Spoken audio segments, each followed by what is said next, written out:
Today was the final day in the commutation hearing for death row inmate Ralph Menzies, who is scheduled to be executed by firing squad on September 5th. The Board of Pardons and Parole charged with deciding if they will commute Menzies' death sentence to life in prison without the possibility of parole.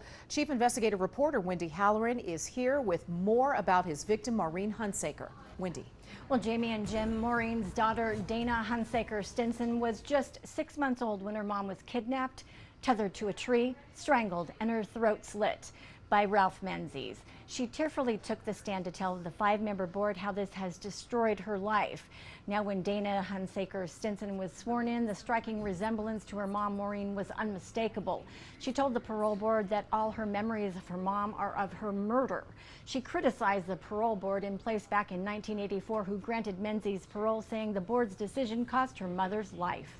18 months later, Menzies kidnapped her mom. She called saying she was going to be free, but then he tied her to a tree, strangled her, and slit her throat.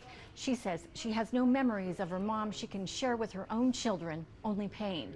And then she painted a searingly haunting picture of the torment she suffers in her dreams. At night, I have a reoccurring dream that Menzies is chasing me or someone I love along with me through a forest. We are never strong enough or fast enough to get away. Whoever is running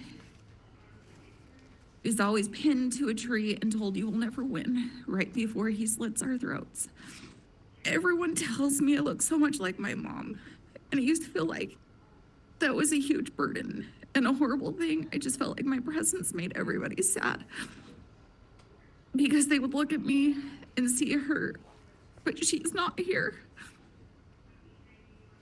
Coming up at 6, I will have chilling testimony from Dana's brother, Matt Hunsaker, who was just 10 years old when Menzies murdered their mom. He did not mince words with the parole board members, and he was very direct when speaking to his mom's killer. Jim? All right, Wendy, tough testimony to listen to, but thank you very much for that report. Utah has a complex history with the death penalty. The Beehive State was the first to resume executions after the U.S. lifted the national moratorium on capital punishment back in 1976. And since that time, the state has carried out 8 executions, the most recent being that of lethal injection of Tabaron Honey, who had been on death row since the late 1990s. Honey was convicted of aggravated murder back in 1999.